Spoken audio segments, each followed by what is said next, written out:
Pemirsa sudah bergabung melalui sambungan Zoom Hakim Mahkamah Konstitusional 2003-2008 Marwarar Siahaan. Selamat siang Pak Marwarar. Selamat siang, selamat siang. Oke, Pak, Anda menyaksikan dari tadi jalannya sidang gugatan perdana gugatan Pilpres 2024 begitu ya. Bagaimana sejauh ini Anda menilai gugatan ini berlangsung tadi, Pak? Ya, saya secara khusus terkesima dengan tampilan gugatan dan dalil-dalil yang dikemukakan oleh lawyernya pasangan calon nomor 3 yang menurut saya sangat dramatis lah di dalam melihat dan menggambarkan betapa koyaknya sudah integritas pemilu itu yang kita laksanakan itu dengan berbagai pelanggaran yang juga telah digambarkan secara gamblang ini, yaitu struktur sistematis dan masif dan kemudian bagaimana standar bukti yang harus sebenarnya dalam praktek internasional untuk keadilan itu ada pergeseran, yaitu memang inisiasi pembuktian itu adalah beban pada pemohon, tetapi dia digeser. Jadi ada shifting burden of proof itu kepada termohon untuk menjelaskan lebih jauh lagi itu.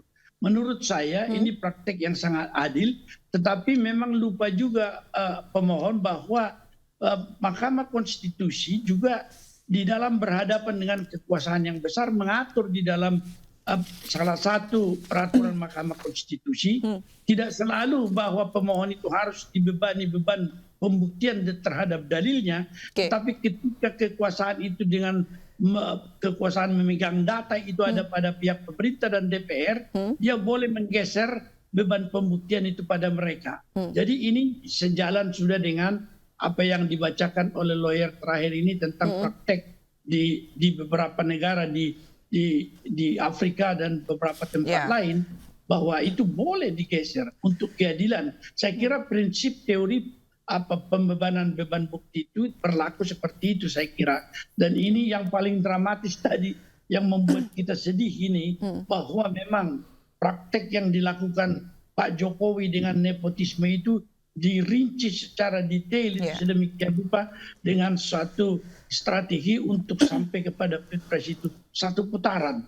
Saya barangkali melihat ini adalah sesuatu hal yang benar-benar mencemaskan juga dari sisi penerimaan para pendukung Prabowo nanti, apakah mereka bisa menerima dengan cara-cara yang lapang dada dan terbuka, serta memang ini merupakan suatu hal yang membutuhkan pengawasan di dalam penyelenggaraan pemilu untuk dapat berjalan demokratis menurut konstitusi. Saya kira sementara ini kesan saya. Tapi Pak, kalau menurut Anda bisakah MK menjalaninya ini?